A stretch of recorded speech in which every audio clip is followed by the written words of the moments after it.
कितना हेल्दी है आपका हार्ट? क्या आपका हार्ट अच्छा है, या हो सकता है आपको कार्डियोवास्कुलर डिसीज़, या हो सकता है हार्ट अटैक? क्या एलडीएल ही एक अच्छा प्रिकर्सर होता है आपके हार्ट अटैक या हार्ट डिसीज़ को प्रिडिक्ट करने का? क्या बढ़ा हुआ एलडीएल ही हमें ख़त्म कर सकता है? क्या बढ़ा हुआ एलडीएल ही हमारा जो कोलेस्ट्रॉल लेवल है वही हमें हार्ट डिसीज़ बना सकता है? किस तरह से जानेंगे हमारे हार्ट की हेल्थ? क्या हम रोक सकते हैं हार्ट अटैक को? किस तरह से हम हार्ट डिसीज़ को होने से रोक सकते हैं? कौन सी चीज़ें हमें जाननी चाहिए जो हार्ट हेल्थ से रिलेटेड होती है? कौन सी ऐसी टेस्ट होती हैं जो हमें एग्जैक्ट पता दिलाएगी कि आपकी हार्ट की हेल्थ कितनी अच्छी है? क्या आपका हार्ट अंदर से मजबूत है? क्या आपका हार्ट अंदर से जो है खोखला हो चुका है और अभी टाइम आ रहा है जो हार्ट डिसीज़ बनने का या फिर हार्ट अटैक आने का? इन सारे सवालों के जवाब इस वीडियो के थ्रू आपको मिलने वाले हैं। और आपको कौन से टेस्ट करना चाहिए अदर दैन दी एलडीएल, जो आपको एग्जैक्ट पता कर सकते हैं आपकी आपकी हार्ट, मतलब आपकी हार्ट की जो ब्लूप्रिंट है स्कैन कैसे आप कर सकते हैं, किस तरह से आप जान सकते हैं कि आपको जो फ्यूचर में future predictor of heart disease क्या क्या होते हैं, कौन सी चीज़ों को आप जान सकते हैं और समय रहते हैं इससे आप ठीक कर देते हैं, तो आप काफ़ी हद तक अपनी लाइफ एक्सपेक्टेंसी बढ़ा सकते हैं। हो चुकी है आर्टरीज या है अच्छी, तो सबसे पहली टेस्ट आती है एलडीएल की। अब एलडीएल के बारे में आपको इतना पता होगा कि एलडीएल बैड कोलेस्ट्रॉल है।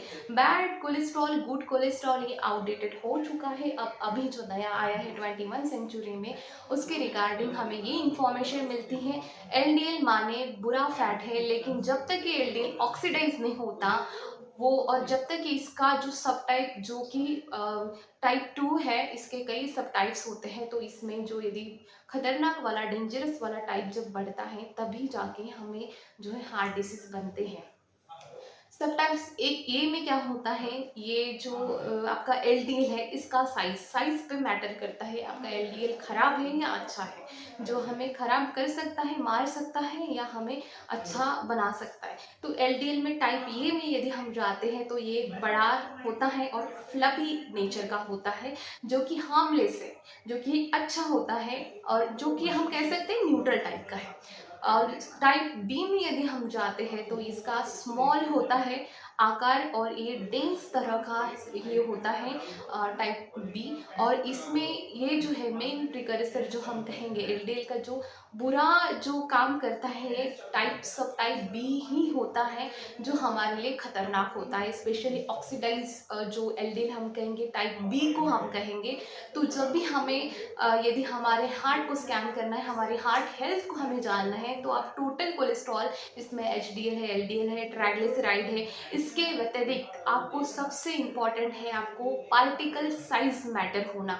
अब एचडीएल गुड फैट है ये हमें पता है, लेकिन इसके भी सब टाइप्स होते हैं, जिसमें टाइप 2 जो है बैड होता है, टाइप 1 जो है अच्छा होता है। तो इसमें हमें हमें एग्जैक्टली जो है डीप में जाकर हम पता लगाएंगे इसके टाइप्स कौन से हैं, और टाइप जो है जो टाइप खतरनाक है, डेंजरस है, जो रिस्की है, जो वो हमें हार्ट अटैक लाता है, हार्ट डिसीज बनाता है, उसके रिगार्डिंग हमें इंफॉर्मेशन चाहिए। तो सबसे पहले टेस्ट आएगी आपकी पार्टिकल साइज, जो एचडीएल की पार्टिकल साइज बताएगी और जो आपके एलडीएल की पार्टिकल साइज बताएगी। यदि पार्टिकल साइज आपका अच्छा वाला जो राउंडेड है, स्पेशली एलडीएल की हम बात करते हैं तो बिग और फ्लपी है, तो ये आपका अच्छा जो है एलडीएल आपके बॉडी में है। यदि ये छोटा आकार में है और जो रिजिड है, और ये समटाइम्स जो है एंग्री टाइप का हम बोलेंगे टाइप बी एलडीएल का, तो इसका बढ़ना माने हमें हार्ट डिसीज का बढ़ना, इसका रिस्क, तो ये हम कैसे पता लगाएंगे? इसके लिए एक स्पेशल काइंड ऑफ टेस्ट आती है एनएमआर, जो टेस्ट है लाइपोप्रोफाइल टेस्ट जिसका नाम है। और ये जो टेस्ट होती है मैग्नेटिक फील्ड जिसका अप्लाई करके जो है इससे पता चलता है, मैग्नेटिक प्रॉपर्टी के मेजरिंग करने से हमें जो है एग्जैक्टली जो एलडीएल के बारे में पता चलता है। दूसरा जो टेस्ट आता है वो है लाइपोप्रिन, और इसके चलते जो है इलेक्ट्रिक फील्ड यूज़ किया जाता है स्पेशल साइज पार्टिकल को मेजर करने के लिए। और तीसरा जो है वर्टिकल ऑटो प्रोफाइल वीएपी, और तीसरा है लाइपोप्रोटीन पार्टिकल प्रोफाइल। और ये जो टेस्ट है वो है पार्टिकल साइज में पहले आएगा आपका जो है एनएमआर लाइपो प्रोफाइल, और सेकंड जो टेस्ट है लाइपोप्रिंट एंड थर्ड है VAP vertical auto profile, LPP lipoprotein particle profile. इन टेस्ट के द्वारा जो है आप पार्टिकल साइज को मेजर कर सकते हैं, और जिसके चलते आप डॉक्टर से डिस्कस कर सकते हैं कि आपकी हार्ट जो है हार्ट में जो नहीं चाहिए, जो कि हमारे लिए डेंजरस हो सकते हैं, वो पार्टिकल्स कितने हैं, और जो गुड क्वांटिटी में होना चाहिए, जिसका हमें कोई खतरा नहीं है, हार्मलेस है, वो कितनी क्वांटिटी में मेजर है। ये टेस्ट के द्वारा जो पार्टिकल साइज टेस्ट है उसके द्वारा हम जो है ये पता लगा सकते हैं। अब दूसरी सेकेंड इम्पॉर्टेंट जो टेस्ट है हार्ट हेल्थ के बारे में जानने के लिए, उसके बारे में बात करते हैं। सेकेंड इंपॉर्टेंट टेस्ट है CRP। आपको पता ही होगा पिछली वीडियो में जिसमें कोलेस्ट्रॉल के रिगार्डिंग मैंने वीडियो पोस्ट किया था, उसमें मैंने CRP का उल्लेख ज़रूर किया होगा। और CRP हमें बताता है बॉडी में इन्फ्लामेशन का कितना बना हुआ है। और आपको पता ही है कि आपको बढ़े हुए इन्फ्लामेशन से डरना चाहिए। शरीर में जितना ज़्यादा अंदरूनी स्वेलिंग रहेंगे, अंदरूनी इन्फ्लामेशन रहेंगे, जान लीजिए उतना ज़्यादा हमारे शरीर में इंटरनली डैमेज हो चुका है। तो CRP की एक सिंपल टेस्ट भी आती हैं, लेकिन उससे ज़्यादा यदि हम थोड़ी एडवांस टेस्ट, सिंपल CRP से हमें सिंपल वैल्यू पता चलेगी, सिंपल इन्फ्लामेशन के मार्कर पता चलेंगे, लेकिन एडवांस में यदि हम जाते हैं तो HSCRP जो हाइपर सेंसिटिव टेस्ट है, इसके थ्रू हम जाते हैं, HSCRP करते हैं, तो ये अच्छा प्रिकर्सर होता है, जिसके चलते हमें एग्जैक्टली पता चलेगा कि हमें जो है CRP बढ़ा हुआ है, जिसके चलते इन्फ्लामेशन बढ़ा है। और बढ़ा हुआ इन्फ्लामेशन ऑक्सीडेटिव डैमेज करेगा और जो है आर्टरीज को जो है डैमेज करके हमें हार्ट डिसीज़ या हार्ट अटैक लाने का जो है काम करता है। अब नेक्स्ट टेस्ट के बारे में बात करते हैं। टेस्ट है फाइब्रोनिजेन। अब आपको पता ही होगा पिछली वीडियो में जिसमें नाटोकाइनेस जो सप्लीमेंट्स है उसके बारे में मैंने बात की थी कि वो हार्ट के लिए कितना हेल्पफुल होता है। तो फाइब्रोनिजेन क्या है, जो फिब्रिन क्या होता है, ये सारा आपको इस वीडियो में मिल जाएगा। लेकिन शॉर्टली मैं बता दूं, फाइब्रोनिजेन एक टाइप का पार्टिकल जो है प्रोटीन का नेचर का होता है। जब हमें कहीं चोट लगती है तो वहाँ पे स्वेलिंग बनना चालू हो जाता है, तो वहाँ पे जो फाइब्रोनिजेन है वहाँ पे वर्क करता है, वहाँ पे स्वेलिंग लाने का वर्क करता है। इट मीन्स दैट कि वहाँ से ब्लीडिंग स्टॉप कर देता है। अब ये उस समय में होता है तो ये ठीक है, लेकिन ये जो अननेचुरल तरीके से यदि बॉडी में फाइब्रोनिजेन की लेवल यदि बढ़ी हुई आपको दिखती है, इट मीन्स दैट कि शरीर में जो है क्लॉटिंग मार्कर बढ़ जाता है। अब ये ऐसे ही हर किसी के इसमें जो है फाइब्रोनिजेन बढ़ा हुआ नहीं मिलता है, जिनको ऑलरेडी हार्ट डिसीज है, या ऐसी महिलाएं जो स्मोकिंग करती हैं और बर्थ कंट्रोल की पिल्स लेती हैं, या फिर जिनका मेनोपॉज अभी अभी जस्ट ख़त्म हुआ है, इन लोगों के बीच में। और हाँ, ये जेनेटिकल भी होता है। जितने भी लोग हैं जिनके मदर फादर जो है या फिर जिनके जेनेटिक्स में हार्ट डिसीज है, उन्होंने सारी चीज़ों को साइड में रख के सबसे पहले जो टेस्ट है वो है फाइब्रोनिजेन जो टेस्ट है, वो करके ज़रूर रखना है। और इसका बढ़ना माने कि हार्ट डिसीज़ का ये डायरेक्टली लिंक करता है, जो प्लेटलेट है उसे स्टिकी बनाने का काम करता है एक्चुअली ये। तो ये बढ़ना माने कि क्लॉटिंग के जो प्लान बनाने के जो खतरा है, रिक्स होता है, वो ज़्यादा बढ़ जाता है। तो फाइब्रोनिजेन जो एक टेस्ट है, ये भी अच्छा प्रिडिक्टर होता है हार्ट डिसीज़ का या फिर हार्ट अटैक का। तो जितने भी हार्ट डिसीज वाले पेशेंट होते हैं, इन्होंने इसे कंट्रोल में रखना बेहद ज़रूरी है। या आपकी जेनेटिक्स में है, आपके फैमिली मेम्बर्स को यदि हार्ट डिसीज बना है, तो डेफिनेटली आपने फाइब्रोनिजेन टेस्ट ज़रूर करके रखना है। और इसका कोई भी यदि हम ट्रीटमेंट के बारे में यदि हम जानते हैं, तो इसमें आपको खान पान के द्वारा यदि आपको फाइब्रोनिजेन की लेवल कम करना है, तो नाटो एक स्पेशल काइंड का जापानीज फर्मेंटेड फूड होता है जो कि सोई फूड है। उसमें नाटोकाइनेस एक एंजाइम रिलीज होता है, वही जो है फाइब्रोनिजेन के लेवल कम करने का काम करता है। तो डेफिनेटली यदि आपको खान पान से जो फाइब्रोनिजेन के लेवल कम करना है, तो अपने डाइट में नाटो को ज़रूर इंक्लूड कीजिए, जिससे आप नेचुरल तरीके से जो है फाइब्रोनिजेन की लेवल आप कम कर सकते। टेस्ट जो करनी है वो है आयरन के रिगार्डिंग फेरेटिन की टेस्ट हमें करनी है। यदि आपको आयरन की कमी होती है तो ही हमें आयरन की टैबलेट लेना होता है, लेकिन कई बार डॉक्टर आपको मल्टीविटामिन प्रिस्क्राइब कर देते हैं और उसमें आयरन का कंटेंट होता ही होता है। और फीमेल में क्या होता है, पीरियड्स चलते हैं, मेंस्ट्रुअल साइकिल चलता है, तो ब्लीडिंग होती रहती है, तो इनमें आयरन का स्टोर होना बहुत कम देखा गया है। अब मेल में ऐसा है कि इनको आयरन की कमी बहुत ही कम होती है अनलेस वो कहीं ब्लड डोनेट करते हैं या फिर शरीर में कहीं से ब्लीडिंग हो रही है एबनॉर्मल तरीके से, तो ही इनके शरीर से जो है खून की कमी इनको हो सकती है। लेकिन खून की कमी जितनी खतरनाक होती है उतनी खून का ज़्यादा होना शरीर में ये भी आपको कार्डियोवास्कुलर डिसीज़ बना सकता है। यदि एबनॉर्मल तरीके से या फिर ज़रूरत से ज़्यादा यदि आयरन की लेवल बढ़ती है उसे कहा जाता है हेमोक्रोमेटोसिस। ये शरीर में ज़्यादा होना बहुत डेंजरस होता है। यदि फेरिन की लेवल 1% से एक्स्ट्रा हमारे बॉडी में बढ़ी हुई होती है तो आप मान लीजिए 4% आपको खतरा है हार्ट डिसीज या हार्ट अटैक आने का। जैसे जैसे परसेंटेज बढ़ेंगे फेरिन के बढ़ने के, वैसे वैसे परसेंटेज हायर होते जाएंगे आपको हार्ट डिसीज बनने के। इसीलिए हमें शरीर में यदि आपको लगता है खून की मात्रा ज़्यादा है तो आप अपने ब्लड को डोनेट ज़रूर कीजिए।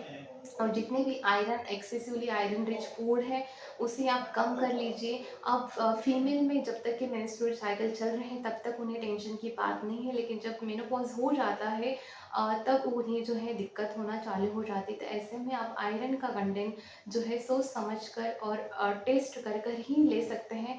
पहले जान लीजिए आपके बॉडी में आयरन कितना है, यदि ज़्यादा है तो इसे better to stop eating all iron rich foods.